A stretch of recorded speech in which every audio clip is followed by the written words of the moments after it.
जय हिंद सोल्जर्स। मैं राजकुमार एक बार फिर से अपने इस परिवार में आप सभी का स्वागत करता हूं। अगर आज के मॉक टेस्ट में आपका स्कोर 17-18 प्लस रहा, मतलब आप एक बहुत अच्छे लेवल की तैयारी कर चुके हैं।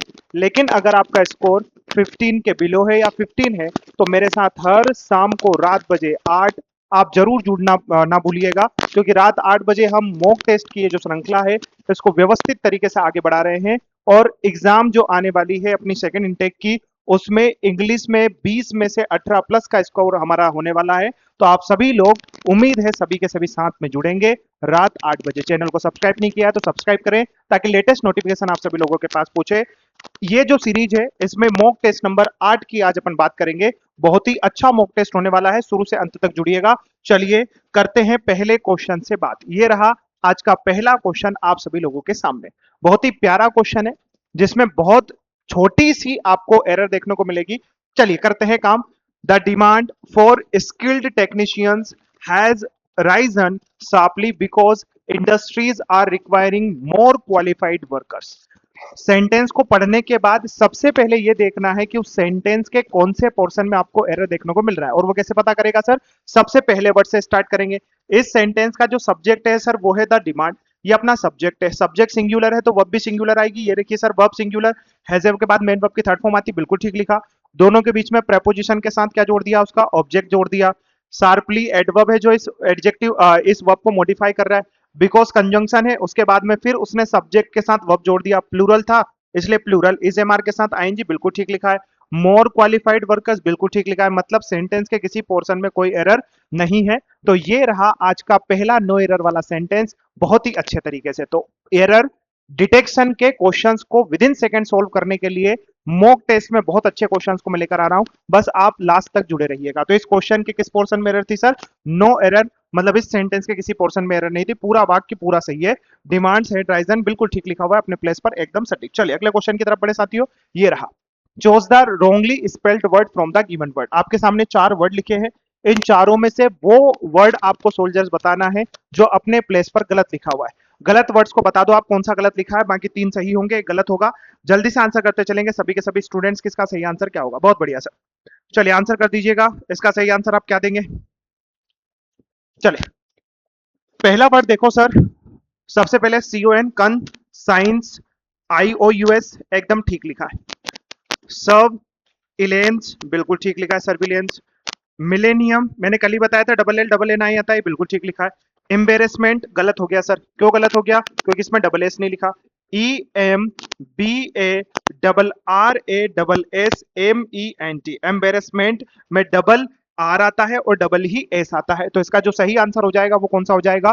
फोर्थ वाला इसका एकदम सही आंसर हो जाएगा। ठीक है, चीजें समझ में आती चल रही होगी व्यवस्थित तरीके से। चलिए देखिए इसका आंसर देखते हैं सर। ये रहा इसका फोर्थ वाला आंसर, जिसमें मैंने आपको बताया डबल आर होगा और डबल एस होगा। डबल आर डबल एस, एक एक करके स्पेलिंग को याद रखते चलना। एम्बेरसमेंट, ठीक है, तो एम्बेरसमेंट में डबल आर आता है, डबल एस आता है। ठीक है, चीजें क्लियर होती चल रही होगी सर।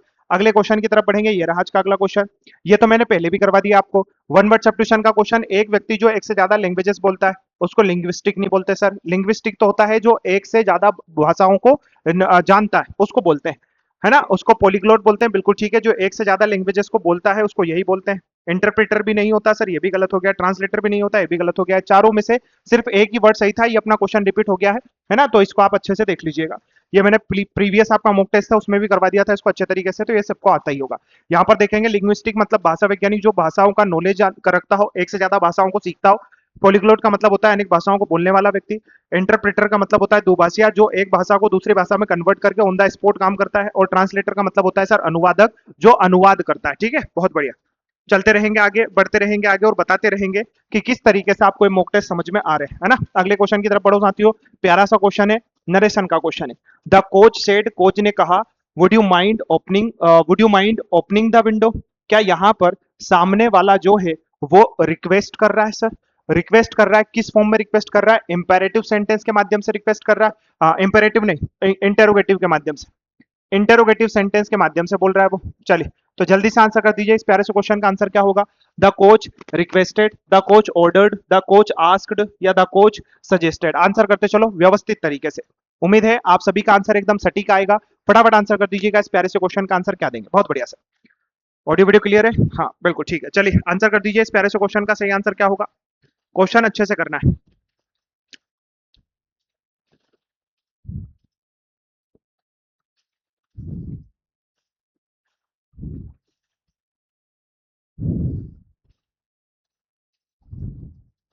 चलिए बता दीजिए सर, इस क्वेश्चन का सही आंसर क्या हो जाएगा? अब देखो sir, the coach said, coach ने कहा, would you mind opening the window. अब ये है तो इंटरोगेटिव सेंटेंस, लेकिन यहां पर अगर आप ध्यान से देखें तो यहां पर दो ऑप्शंस में अपने को काम करने का है। ऑर्डर होगा नहीं, ये तो खत्म हो गया। सजेस्टेड होगा नहीं, ये तो खत्म हो गया। अपने पास सिर्फ दो ऑप्शन बचे। अब मेरे को पहले और तीसरे पर काम करना है। सबसे पहले तीसरे की बात कर लेता हूं। सेट टू किस में चेंज हो गया? आस्क्ड में, कॉमा इन्वर्टेड कॉमा के प्लेस पर वेदर लगा दिया। यू सब्जेक्ट के अकॉर्डिंग क्या हो गया? ही हो गया। अब देखो बेटा, वुड माइंड का कभी भी हेड माइंडेड नहीं हो सकता, क्योंकि आप सभी को पता है कि वुड जो होता है वो चेंज नहीं होता। तो ये तो पूरा का पूरा सेंटेंस ही क्या हो जाएगा? गलत हो जाएगा। अब तीन सेंटेंस गलत हो गए, इस कारण से अपन पहले सेंटेंस के साथ चलेंगे। The coach requested him, coach ने उससे रिक्वेस्ट करा, कॉमा इन्वर्टेड कॉमा हटा के टू ओपन द विंडो, की वो ओपन कर दे सर किसको? विंडो को। यहां पर देखो क्या हुआ, सेट टू को रिक्वेस्ट में चेंज कर दिया, कॉमा इन्वर्टेड कॉमा के प्लेस पर टू लगा दिया। जो यू था उसको हिम बनाकर पहले लिख दिया, और बाकी का सेम टू सेम टू लगाकर अपन ने लिख दिया। मेन वर्ब फर्स्ट फॉर्म और ऑब्जेक्ट और अदर वर्ड जैसा का जैसा था वैसा का वैसे। तो the coach requested him to open the window एक बहुत ही प्यारा क्वेश्चन था जो आपके सामने मैंने रखा। तीसरा वाला क्यों गलत हो गया? उम्मीद है आप सभी लोगों को समझ में आ गया होगा। चलिए इसका आंसर भी देख लेते हैं। ये रहा आंसर। हिंदी एक्सप्लेनेशन क्या बोल रहा है सर? वुड यू माइंड जो है पोलाइट रिक्वेस्ट है, इस कारण से requested object two plus main verb की फर्स्ट फॉर्म से बनाएंगे और पहले वाला एकदम सही आंसर हो जाएगा। चलिए अगला सेंटेंस आज का वॉइस का सेंटेंस है सर। वॉइस का सेंटेंस है, someone must have stolen the confidential documents. आपको आंसर करना है, आराम से आंसर करो, बहुत समय अपने पास। सेंटेंस को ध्यान से पढ़ो, पढ़ने के बाद देखो, देखने के बाद ये देखो कि वो एक्टिव वॉइस में कि पैसिव वॉइस में, और उसके बाद आंसर कर दो। यहां पर सिर्फ आपको एक चीज ध्यान में रखना है। क्या सर मस्ट लिखा? मस्ट मतलब modal helping verb. Modal helping verb के बाद में बच्चों मेन वर्ब की क्या आती है? मेन वर्ब की फर्स्ट फॉर्म आती है, और वो मेन वर्ब की फर्स्ट फॉर्म लिखी है सर हैव। हैव के बाद में मेन वर्ब की थर्ड फॉर्म आती है।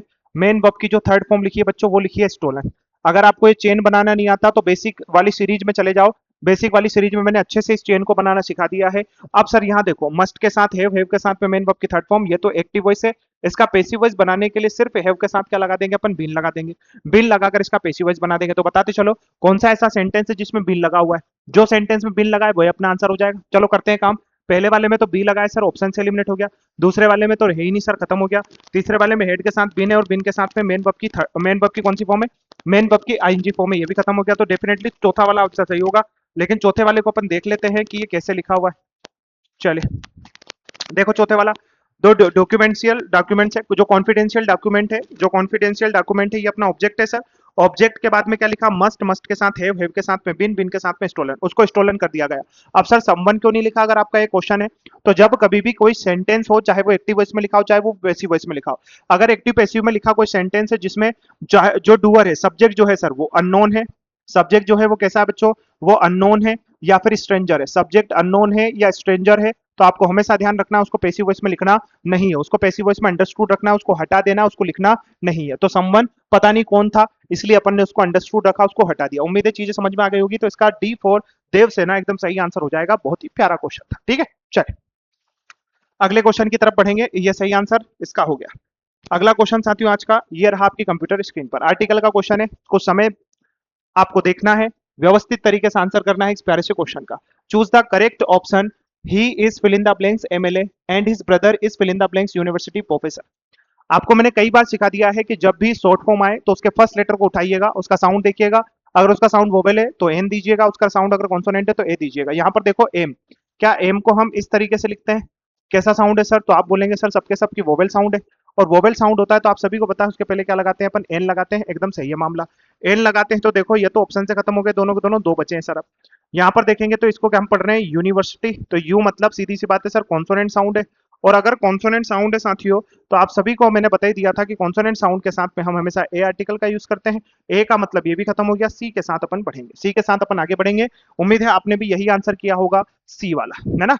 एम जो है वो वोवेल साउंड देता है इसलिए एन लगाएंगे। यूनिवर्सिटी जो है सर कॉन्सोनेंट साउंड देता है इसलिए ए लगाएंगे। उम्मीद है सब सही सही आपका होता चल रहा होगा। अगला क्वेश्चन इसी बात पर आज का सिनोनिम का क्वेश्चन है। The officer gave a concise explanation, है ना? आपको इसमें जो कंसाइज वर्ड है ना, इस कंसाइज वर्ड का सिनोनिम बताना है। कंसाइज वर्ड का सिनोनिम बता दो क्या होगा? ब्रीफ होगा, लॉन्ग होगा, डिफिकल्ट होगा, कंफ्यूजिंग होगा। जल्दी से आंसर कर दो, इस प्यारे से क्वेश्चन का आंसर क्या होगा? उम्मीद यही करूंगा कि आपका आंसर जो है वो एकदम सटीक आता चलेगा, क्योंकि आंसर ये जो क्वेश्चंस हैं, इन क्वेश्चंस में करने जैसा कुछ नहीं होता है ना? सिनोनिम बताना है आपको। कंसाइज का मतलब ही क्या होता है? कंसाइज का मतलब ही होता है सर, किसी चीज को बहुत ज्यादा संक्षिप्त मात्रा में अपने को बताना, एकदम एक्यूरेट पैटर्न के साथ काम करना, है ना? ब्रीफ बताना, ब्रीफ, है ना? ब्रीफ पोर्शन में बताना। तो ब्रीफ में बताना, तो यही आंसर हो गया फिर इसका। लॉन्ग, डिफिकल्ट, कंफ्यूजिंग तो होगा ही नहीं, यही आंसर हो जाएगा। कौन से वाला? ए वाला आंसर हो जाएगा। ठीक है, सही चल रहा है? हाँ बिल्कुल, चलिए, तो सब कुछ ठीक है।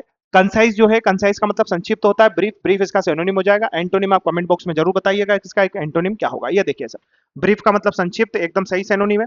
लॉन्ग मतलब लंबा होता है, डिफिकल्ट मतलब कठिन होता है, कंफ्यूजिंग मतलब उलझाने वाला होता है। तीनों ऑप्शन से एलिमिनेट हो गए। चलिए अगले क्वेश्चन की तरफ बढ़े साथियों। आज का अगला क्वेश्चन आपके सामने। No sooner did he arrive when it started raining, है ना? चले, अब इससे आसान सेंटेंस आज के इस पूरे मॉक टेस्ट में नहीं होगा। इससे आसान क्यों नहीं होगा, ऐसा मैं क्यों बोल रहा हूं? क्योंकि आप सभी ने बचपन से पढ़ रखा है कि सर हमेशा हमेशा जो नो सुनर होता है, ये नो सुनर के साथ में हमेशा देन का यूज करते हैं। दो चीजें फिक्स है नो सुनर के साथ। एक, सर इसके साथ जो पेयर बनता है वो किसका बनता है? देन का पेयर बनता है। दूसरी बात, नो सुनर जो है सर वो इन्वर्जन बनाता है। क्या बनाता है? इन्वर्जन बनाता है। तो इसके जस्ट बाद में हेल्पिंग वर्ब लिखेंगे, फिर सब्जेक्ट लिखेंगे। इसके बाद में हेल्पिंग वर्ब लिखेंगे, फिर सब्जेक्ट लिखेंगे। इन्वर्जन एक एडवर्ब का ही पोर्शन होता है, जिसका मतलब होता है सर उलट देना किसी चीज को। किसको उलट देना? सब्जेक्ट और वर्ब के पेयर को, है ना? सब्जेक्ट और वर्ब के पेयर को उलट देना मतलब वर्ब को पहले और सब्जेक्ट को बाद में लिखना ही आपका एडवर्ब का क्या कहलाता है? इन्वर्जन कहलाता है। तो नो सुनर के साथ में दो चीजें फिक्स होंगी, इसके जस्ट बाद हेल्पिंग वर्ब और सब्जेक्ट आएगा, और इसके बाद में देन आएगा। तो अगर देखें आप, तो नो सुनर के बाद में देखो ये डिड, डिड के बाद में ये सब्जेक्ट, तो ये तो बिल्कुल ठीक लगा था। वेन गलत लिखा है सर, इसके प्लेस पर देन आएगा, और देन जो होगा वो पहले वाला होगा, दूसरे वाला नहीं होगा। इन दोनों में आपको अंतर समझ में आता होगा कि जो देन है, इन दोनों में डिफरेंस क्या होता है? अगर आता है तो कमेंट में जरूर बताएं कि इन दोनों में अंतर क्या है। अच्छा, मैं थोड़ा सा हिंट दे देता हूं, एक कंपैरिजन के लिए यूज होता है और एक टाइम के कॉन्टेक्स्ट में यूज होता है। आप कमेंट में जरूर लिखना कि कौन सा जो है कंपैरिजन के लिए यूज हो रहा है और कौन सा टाइम बताने के लिए यूज हो रहा है। बिल्कुल आपको कमेंट जरूर करना है, ठीक है? बहुत बढ़िया सर। अगले क्वेश्चन की तरफ बढ़ेंगे, अगले क्वेश्चन की तरफ बढ़ेंगे। चलिए इसका आंसर देख लेते हैं, इसका आंसर क्या है, फिर अगले क्वेश्चन की तरफ अपन आगे बढ़ते हैं। चलिए, ये रहा सर इसका बिल्कुल सही आंसर, पहले वाला, नो सुनर के साथ में देन का प्रयोग होता है। अगला क्वेश्चन आज का, आराम से आंसर करना, यहां पर बहुत ही खतरनाक चीज है। The success of the program largely depends, fill in the blanks, public corporation, at, from, upon या विथ। फिक्स्ड प्रपोजिशन वाला क्वेश्चन है। फिक्स्ड प्रपोजिशन वाले क्वेश्चंस को विद इन सेकंड आप सोल्व करेंगे। अगर फिक्स्ड प्रपोजिशन की पीडीएफ आपके पास नहीं है तो टेलीग्राम चैनल पर जरूर आइएगा। टेलीग्राम चैनल पर मैंने बहुत ही व्यवस्थित फिक्स्ड प्रपोजिशन जो एयरफोर्स में आ सकते हैं, जितने भी पॉसिबल है, वो सब की पीडीएफ डाल दी है। अगर आपने उसको निकला के एक बार पढ़ लिया तो जीवन में कभी भी फिक्स्ड प्रपोजिशन से रिलेटेड कोई गलती आपके नहीं होगी पेपर में, ठीक है? तो उसके लिए आप जरूर टेलीग्राम को ज्वाइन करें और इसका आंसर दीजिए, फटाक से आंसर कर दीजिएगा इस प्यारे से क्वेश्चन का कि सही आंसर क्या होगा, ठीक है? चल कर दीजिए आंसर। आप सभी को पता है, अगर मैं यहां पर एक ऑप्शन बढ़ा देता, अगर मैं यहां पर एक ऑप्शन बढ़ा देता और क्या बढ़ा देता? ऑन, तो 99% बच्चा इसके साथ चलता, 99% बच्चा इसके साथ चलता। लेकिन सर ऑन हो चाहे अपॉन हो, डिपेंड के साथ में दोनों लगते हैं। डिपेंड के साथ में ऑन भी लगता है और अपॉन भी लगता है। डिपेंड्स ऑन, डिपेंड्स अपॉन, दोनों के दोनों ठीक है, बिल्कुल सही है। तो सी वाला आंसर के साथ अपन चलेंगे। मैंने यहाँ पर लिखा भी होगा, ये देखिएगा, डिपेंड्स अपॉन और डिपेंड्स ऑन, दोनों के दोनों बिल्कुल ठीक है, दोनों ही सही होते हैं, दोनों सही है। अपॉन सबसे उचित विकल्प है, ऑन से भी ज्यादा उचित जो होता है वो अपॉन होता है, तो आपको ध्यान रखना है। डिपेंड्स के साथ में अपॉन ज्यादा अप्रोप्रिएट है किससे? ऑन से, पर बाकी दोनों ही सही होते हैं। तो दोनों में से ही आपका जो भी आंसर है वो एकदम सही हो जाएगा। चलिए साथियों अगले क्वेश्चन की तरफ बढ़ेंगे। आज का 10वां क्वेश्चन, आधा मॉक टेस्ट यहाँ पर खत्म। Neither Rohan nor his friends has completed the assigned project before the deadline. यहां पर सेंटेंस को आप ध्यान से देखो, सेंटेंस में क्या बोलना चाह रहा है उसको देखो। क्या सर बचपन से हम पढ़ते आ रहे हैं कि जो नाइदर नोर होता है, नीदर नोर बोलते हैं इसको, जो नीदर नोर होता है सर, इससे रिलेटेड दो बातें कि एक तो ये पेयर में चलता है, पेयर तो बिल्कुल ठीक लिखा है। दूसरी बात, पेयर में चलता है सर, दूसरी बात क्या है? हमेशा हमेशा कनेक्ट करता है किसको? सेम पार्ट्स ऑफ स्पीच को। किसको? सेम पार्ट्स ऑफ स्पीच को, हमेशा सेम पार्ट्स ऑफ स्पीच को कनेक्ट करता है। तो देखो, देखते हैं same parts of speech. Rohan noun, his friends noun, तो सेम पार्ट्स ऑफ स्पीच को कनेक्ट कर दिया इसने, क्या कर सर? तो कर दिया। पेयर भी है, सेम पार्ट्स ऑफ स्पीच भी। अब उसके बाद में अगर वर्ब आए तो वर्ब आपको हमेशा ध्यान रखना है, इसके बाद में जो वर्ब लगती है वो जस्ट पहले वाले सब्जेक्ट के अकॉर्डिंग या पहले वाले वर्ड के अकॉर्डिंग लगती है। तो सर जो हैज लगा वो किसके अकॉर्डिंग लगा होगा? फ्रेंड्स के अकॉर्डिंग। फ्रेंड्स बचपन में, जवानी में, बुढ़ापे में कभी भी पूछ लिया जाए तो कैसा होगा? प्लूरल होगा। अरे होगा प्लूरल। और अगर प्लूरल होगा तो सबको पता है यहाँ पर हैज नहीं होगा सर, हैज के प्लेस पर होगा सर हैव होगा। हैव होगा तो हैव होगा तो कौन से वाले में? बी फॉर ब्रह्मोस, इसका एकदम सही आंसर हो जाएगा। बी वाले पोर्शन में सर एरर है, हैव हैज के प्लेस पर हैव का यूज यहाँ पर करना पड़ेगा। चलिए एक्सप्लेनेशन यही होगा जो मैंने आपको बताया। ये देखें आप, बी वाला पोर्शन एकदम सही है। नीदर नोर के साथ सर नियरेस्ट सब्जेक्ट के अनुसार वर्ब आती है। नियरेस्ट सब्जेक्ट जो है वो फ्रेंड्स है, प्लूरल है, इसी कारण से अपन हैव कंप्लीटेड लिखेंगे। बाकी तो मैंने आपको बता ही दिया है ना। तीनों चीजें आपको याद रखना है, तीनों की तीनों चीजों को याद रखना। पहला पेयर, दूसरा सेम पार्ट्स ऑफ स्पीच और तीसरा वर्ब नियरेस्ट सब्जेक्ट के अनुसार। चलिए अगला क्वेश्चन साथियों आज का ये रहा, choose the word opposite the meaning scarce. Scarce का आपको अपोजिट मीनिंग बताना। बहुत ही प्यारा वर्ड है ये। एक वर्ड होता है स्कार्स, एक होता है स्कार्सली, है ना। बहुत ही ध्यान से समझिएगा इस बात को। एक स्कार्स होता है और एक स्कार्सली होता है। स्कार्सली का मतलब मैं बता देता हूं, मुश्किल से, कठिनाई से। मुश्किल से, कठिनाई से, बहुत ज्यादा मुश्किल से किसी चीज का होना, कठिनाई से होना, नेगेटिव वर्ड है। स्कार्स एक वर्ड है। अब इसका आपको एंटोनिम बताना है। रेयर होगा, प्लेंटी होगा, लिमिटेड होगा, डिफिकल्ट होगा। आंसर कर दो जल्दी से, किस प्यारे से क्वेश्चन का आंसर क्या होगा? बिल्कुल ठीक सर, आंसर करते चलेंगे। इस क्वेश्चन का आंसर क्या देंगे आप? फटाफट आंसर करते चलिएगा सभी के सभी सोल्जर्स, किस क्वेश्चन का सही आंसर क्या होगा? चलिए कर दीजिएगा आंसर। कौन सा आंसर होगा जी? अपने को उल्टा बताना है, ठीक है।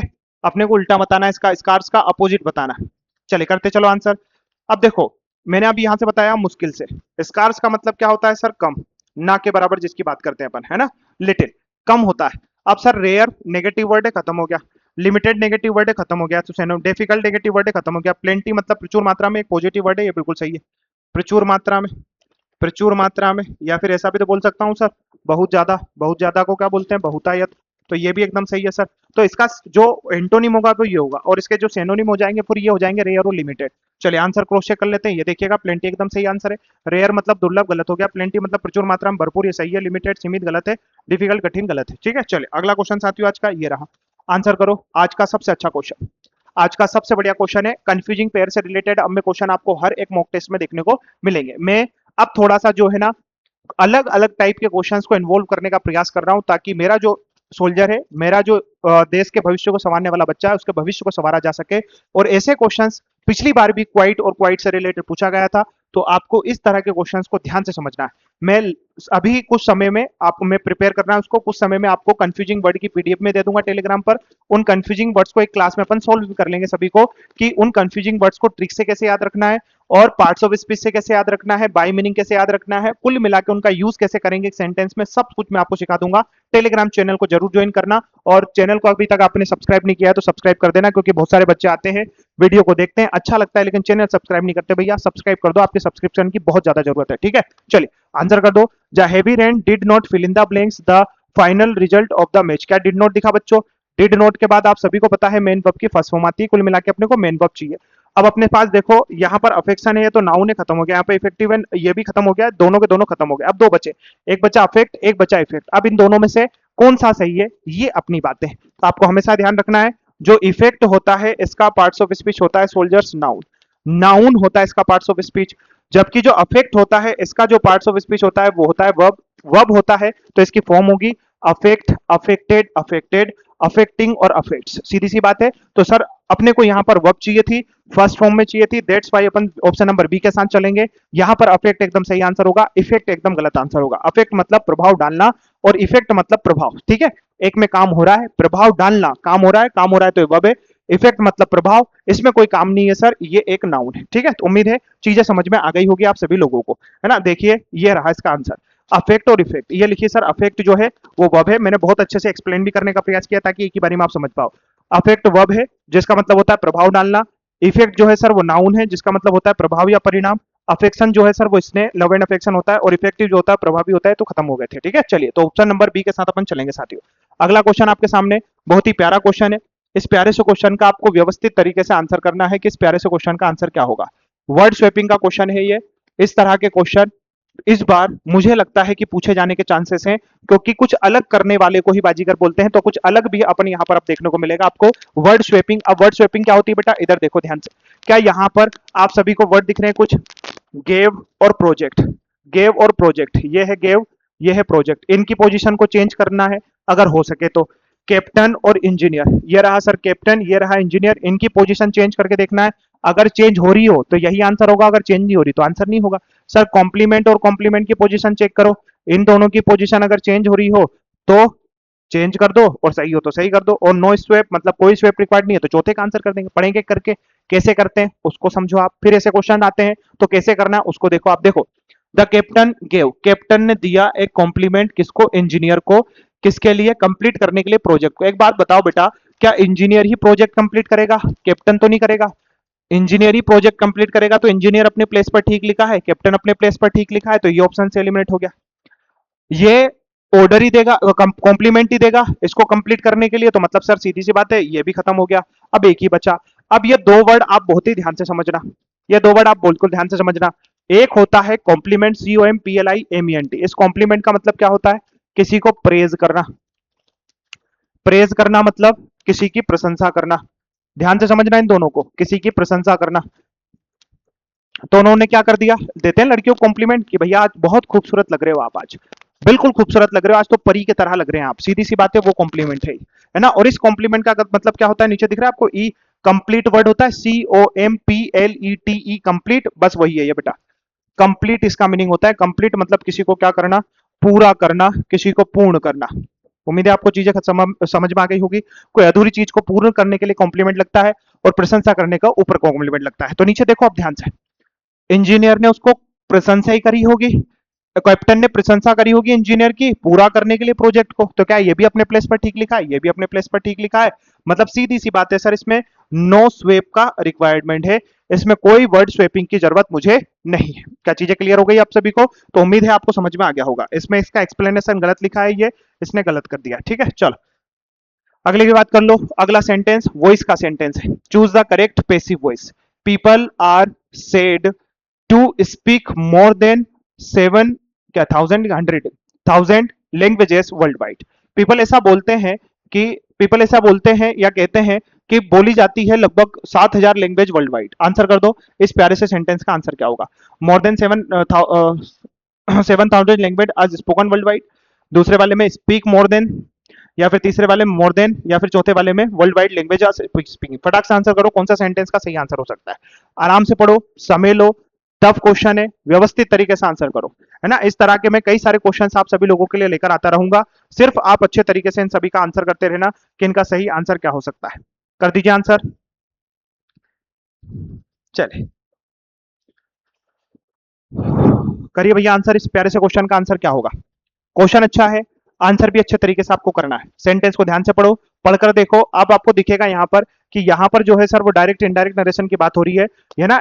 कोमा इन्वर्टेड कोमा के टू लगाया होगा, तो कुल मिला के ये जो इनडायरेक्ट नरेशन है, और इनडायरेक्ट नरेशन का वॉइस बता दिया उसने। तो जब भी इस तरह का सेंटेंस आए तो उसको इट इज से स्टार्ट करने का, इट इज से स्टार्ट करने का, तो सेकंड वाला बिल्कुल सही हो जाएगा।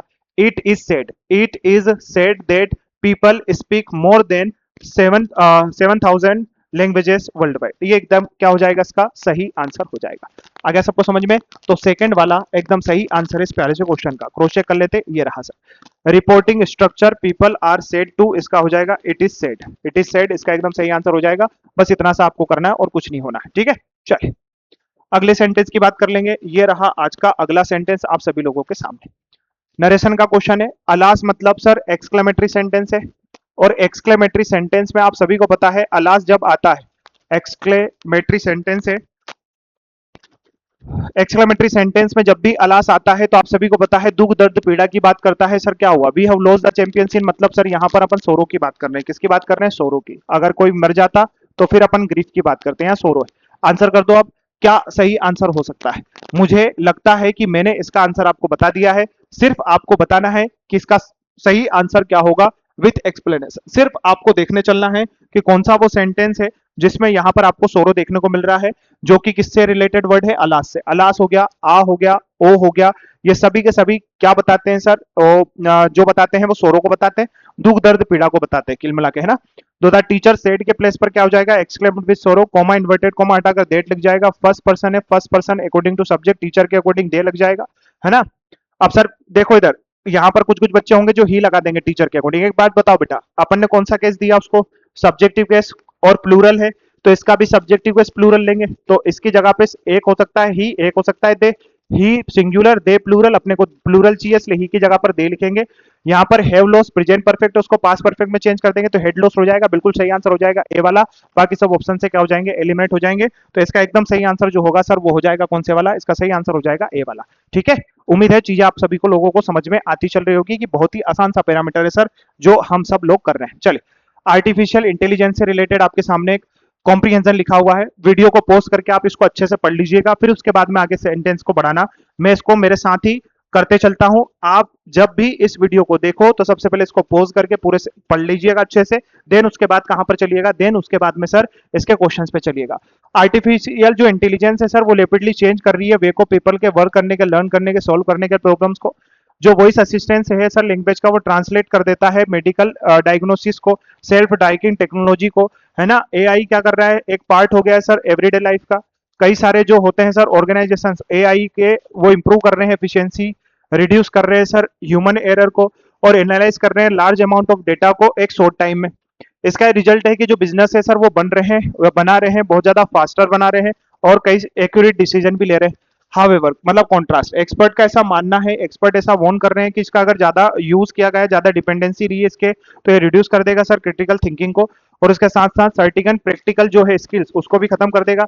पीपल जो है वो भरोसा नहीं कर पाएंगे और विदाउट अंडरस्टैंडिंग के साथ सर अंडरलाइन कर लेंगे कॉन्सेप्ट्स को, है ना। कुल मिला के कॉन्सेप्ट्स में ऊपर नीचे मामला हो जाएगा बहुत सारा। फिर उसके बाद क्या बोल रहा है इसमें कि ये बिलीव करते हैं कि जो एआई है वो बहुत बड़ा थ्रेटन हो सकता है as a supportive tool rather than और रिप्लेसमेंट, है ना, और फॉर ह्यूमन जजमेंट। मतलब ऐसा ये मानते हैं कि जो एआई है, अगर एआई को आप रिप्लेसमेंट के तौर पर नहीं देखेंगे, रिप्लेसमेंट के तौर के बजाय आप उसको अपने लिए काम करवाएंगे, तो ये थ्रेटन की बजाय अपने लिए क्या हो सकता है सर, सपोर्टिव हो सकता है। थ्रेटन नहीं होगा, अपने लिए सपोर्टिव हो सकता है। कब, जब हम इसको रिप्लेसमेंट के तौर पर नहीं देखेंगे, हम इससे काम करवाने की तरफ देखेंगे। ठीक है, चीजें क्लियर हो गई। अगला देखो, जो मोस्ट सक्सेसफुल इंडिविजुअल्स हैं वो will be those who combine technological knowledge with creativity. मतलब वो व्यक्ति बहुत ज्यादा सक्सेसफुल होंगे जिसके साथ जो टेक्नोलॉजी मतलब टेक्नोलॉजी नॉलेज के साथ में क्रिएटिविटी को कंबाइन करके चल रहे हैं, एथिकल डिसीजन मेकिंग ले रहे हैं और स्ट्रॉन्ग कम्युनिकेशन स्किल जिनके पास है वो इसका सबसे ज्यादा यूज कर पाएंगे। चलिए, पहला क्वेश्चन आपके सामने। पहला question, according to the passage AI help organization by, कैसे हेल्प करता है, इंक्रीज करके ह्यूमन एरर्स को सर वो तो घटाता है, स्लो करके डिसीजन मेकिंग को सर वो तो बढ़ा देता है, इंप्रूव करके एफिशिएंसी और एनालिसिस डाटा को, या रिप्लेस करके एम्प्लॉइज को, रिप्लेस नहीं करेगा सर वो क्या करेगा, इंप्रूव करेगा एफिशिएंसी को और एनालाइज करेगा डेटा को और बहुत फास्ट करता है। इसलिए बहुत अच्छी तरीके से एआई का यूज कर रहे हैं अभी के जमाने में बहुत सारी जगहों पर, है ना। चलिए, सी वाला एकदम सही आंसर होगा। करो answer. What do experts warn about, experts ने किस बारे में अपने को वार्न करा। एआई रिड्यूस करता है इलेक्ट्रिसिटी कंजप्शन को, इलेक्ट्रिसिटी की कोई बात नहीं हुई सर। एआई रिड्यूस करता है क्रिटिकल थिंकिंग को, अगर ओवर यूज करा गया तो। AI can not analyse data, इसकी भी कोई बात नहीं, एनालाइज करता है सर। एआई यूजफुल होता है ओनली इन हॉस्पिटल्स, भैया सभी जगह यूजफुल है, वो सिर्फ हॉस्पिटल में क्या करेगा, सब जगह यूजफुल है। तो सबसे बढ़िया ये होगा कि वो क्रिटिकल थिंकिंग को, अगर आप ओवर यूज कर रहे हैं एआई का, तो वो क्रिटिकल जो थिंकिंग होती है, अपनी सोचने समझने की क्षमता होती है, उसको बिल्कुल खत्म कर देता है। ज्यादातर दिक्कत आती है फिर एआई का यूज करने से, व्यक्ति फिर क्या बोल सकते हैं कि उतना काम का नहीं रहता जितना वो काम का हो सकता था, उसका दिमाग उतने अच्छे तरीके से काम नहीं करता जितने अच्छे तरीके से वो कर सकता था। ठीक है, चलिए अगला क्वेश्चन साथियों आज का ये रहा आप लोगों के सामने, ये बी वाला एकदम सही आंसर है। ये रहा अगला क्वेश्चन, है ना, थर्ड लास्ट क्वेश्चन है। आंसर करो, क्या आंसर हो सकता है। वोकेबलरी कॉन्टेक्स्ट पेज है, the word underlying in the passage means, underlying जो वर्ड है इसका मीनिंग आपको बताना है। बेसिक, फंडामेंटल होगा, एक्सपेंसिव होगा, एडवांटेज होगा, अननेसेसरी होगा। आंसर करो, प्यारा सा क्वेश्चन है। अंडरलाइन का मीनिंग बताओ और फिर उसका आपको मीनिंग बताना है और क्या बताना है, हाँ सेनोनिम भी बताना है। कुल मिला के जो उस वर्ड का मीनिंग होगा बस वही आपको बताना है। फटाफट आंसर कर दीजिएगा इस प्यारे से क्वेश्चन का मीनिंग क्या होगा। अंडरलाइन का आपको मीनिंग बताना है कि इस प्यारे से क्वेश्चन का मीनिंग क्या हो सकता है। कर दीजिए आंसर सर, चले कर दीजिए आंसर। अंडरलाइन का मतलब क्या होता है, बोलो। अंडरलाइन का मतलब अगर आपको बोलूं तो ऐसा बोल सकते हैं सर, हिंदी में क्या बोल सकते हैं, हिंदी में इसके लिए क्या बोलूं, ये बोल सकते हैं। क्या बताना, किसी की मूलभूत आवश्यकताओं को बताना, है ना, बेसिक सी बातों को बताना, है ना, फंडामेंटल चीजों को बताना। ठीक है, तो बेसिक फंडामेंटल ए वाला एकदम आंसर हो जाएगा। एक्सपेंसिव नहीं होगा, एडवांटेज नहीं होगा, अननेसेसरी नहीं होगा, तो इसका सही आंसर कौन सा होगा सर, ए वाला। ये रहा ए वाला बेसिक फंडामेंटल, अंडरलाइंग मतलब बेसिक या फंडामेंटल। ठीक है, चलो। बेसिक फंडामेंटल का मतलब मूलभूत होता है, वोकेब के ऊपर ध्यान रखो। एक्सपेंसिव मतलब महंगा होता है, एडवांटेज मतलब उन्नत होता है, और अननेसेसरी मतलब अनावश्यक होता है। सब के सब गलत है, एक ही ऑप्शन सही था और वो था अपना एसेंशियल का मतलब बेसिक या फंडामेंटल, है ना। चलिए अगला क्वेश्चन आज का ये रहा आपके लिए। Which statement is true according to the passage? कौन सा स्टेटमेंट सही है सर इन चारों में से? एआई कंप्लीटली रिप्लेस कर देगा ह्यूमन जजमेंट को, कंप्लीटली रिप्लेस कर देगा, ऐसी बात हुई है क्या? देख लो आप। Creativity is unnecessary in AI era, creativity unnecessary है इसमें। AI should be used as a supportive tool के रूप में भी यूज हो सकता है, या AI always makes perfect decision, ऐसा हो सकता है। आपको बताना है कि कौन सा स्टेटमेंट सही है, ध्यान से आंसर करने का। आंसर आपका बहुत ध्यान से आना चाहिए। जल्दी से बता दो कि इस क्वेश्चन का आंसर क्या होना चाहिए, फटाक से आंसर कर दीजिएगा। क्वेश्चन अच्छा है। क्वेश्चन अच्छा क्यों है? क्योंकि इसमें अधिकतर स्टूडेंट्स गलत करेगा मामला। देखो, अपन ने रिप्लेस करने की कोई बात नहीं की, अपन ने तो ये बोला कि वो रिप्लेस ना करने की बजाय अगर सपोर्टिव काम करेगा तो अच्छे तरीके से उसका यूज हो सकता है। अगला, क्रिएटिविटी अननेसेसरी होता है, ऐसा कुछ नहीं है सर, ऐसी तो कोई बात ही नहीं है। एआई ऑलवेज मेक करता है परफेक्ट परफेक्ट डिसीजन, एआई कभी कभी गलत भी दे देता है मामला, हमेशा परफेक्ट हो ऐसा जरूरी थोड़ी ना है, कभी कभी मिस्टेक भी हो जाती है, अभी तो बोला है अपन ने। एआई क्या कर सकता है सर? यूज कर सकता है सपोर्टिव टूल के रूप में, इसका यूज कर सकते हैं, बिल्कुल सर, बिल्कुल सपोर्टिव टूल के रूप में इसका यूज कर सकते हैं जीवन को अच्छा बनाने के लिए, ठीक है, और बना भी रहा है। अगला क्वेश्चन, आज का लास्ट क्वेश्चन ये रहा इसका सी वाला आंसर। आज का लास्ट क्वेश्चन साथियों आप सभी के सामने। The central idea of the passage is, central idea आपको बताना है। Disadvantage of computer, balanced use of artificial intelligence, why AI should be banned, या फिर द हिस्ट्री ऑफ रोबोट्स। आपको जल्दी से आंसर करना है कि इसका सही आंसर क्या हो सकता है। अब देखो, यहां पर तो मैंने ऑप्शंस को, ये पहला क्वेश्चन था इस तरह का, इसलिए मैंने ऑप्शंस को थोड़ा अलग तरीके से डिजाइन यहां पर करा है। मैंने क्या करा सर, यहां पर एक ही ऑप्शन दिया आर्टिफिशियल इंटेलिजेंस का, बाकी सब ऑप्शन अलग ही रख दिए। कंप्यूटर की कोई बात नहीं करी, बेन एआई की बेन की कोई बात नहीं करी सर, हिस्ट्री ऑफ रोबोट्स की कोई बात नहीं करी सर। एक ही बात करी कि जो बैलेंस यूज है सर आर्टिफिशियल इंटेलिजेंस का, वो बहुत जरूरी है। अगर बैलेंस होगा तो बहुत अच्छे तरीके से इसको सपोर्टिव टूल बनाया जा सकता है जीवन को बहुत ज्यादा बेटर बनाने के लिए, कम्युनिकेट करने के लिए, लर्न करने के लिए, और बहुत सारी चीजों के लिए एआई का यूज किया जा सकता है। क्रॉस चेक करेंगे साथियों, ये रहा इसका बी वाला आंसर। जो पैसेज है वो डिस्कस कर रहा है बहुत एडवांटेज और डिसएडवांटेज दोनों को, है ना। एफिशिएंसी, डाटा एनालिसिस, ये इसकी बात करी। Need, question, knows losing, critical thinking, इसकी बात करी। हेंस जो सेंट्रल आइडिया होगा वो क्या होगा? बैलेंस्ड यूज ऑफ एआई होगा। तो उम्मीद है आप सभी लोगों को आज का ये जो मॉक टेस्ट है पूरी तरीके से समझ में आ गया होगा। उम्मीद यही करूंगा कि आप सभी लोग इस मॉक टेस्ट को सोल्व करने के बाद में अपना जो स्कोर है वो कमेंट बॉक्स में जरूर बताएंगे। अगली बात मेरी आप सुन लीजिएगा, सेट 9 को हम आगे मिलेंगे, उसमें क्वेश्चंस बहुत अच्छे लेवल के होंगे। मैं 8-8 मॉक टेस्ट में थोड़ा थोड़ा लेवल बढ़ाते चलूंगा। 8 मॉक टेस्ट हो चुके हैं, इसके बाद जो 8 मॉक टेस्ट होंगे उसमें लेवल थोड़ा सा और अपन अप करेंगे, फिर 8 में और ज्यादा अप करेंगे। ऐसे करके हम बहुत अच्छे लेवल तक यहाँ पर बढ़ने का प्रयास करेंगे। सभी को बस एक ही करना है, सीरीज को ज्यादा से ज्यादा शेयर करें, चैनल को सब्सक्राइब करें, उस और हर एक दोस्त तक इसको शेयर कर दें जो कॉम्पिटेटिव एग्जाम या एयरफोर्स की खास करके तैयारी कर रहा है और इस बार अपने गोल को लेकर बहुत ज्यादा सीरियस है। आपके सपोर्ट की आवश्यकता है, उम्मीद है आपका सपोर्ट मिलेगा सोल्जर्स। फिर मिलते हैं कल एक बहुत ही धमाकेदार वीडियो में। स्कोर कमेंट बॉक्स में जरूर बताना, और अगला टॉपिक किस पर आप वीडियो चाहते हैं ये भी जरूर बताइएगा। अपना और अपनों का ध्यान रखें। जय हिंद आप सभी लोगों को।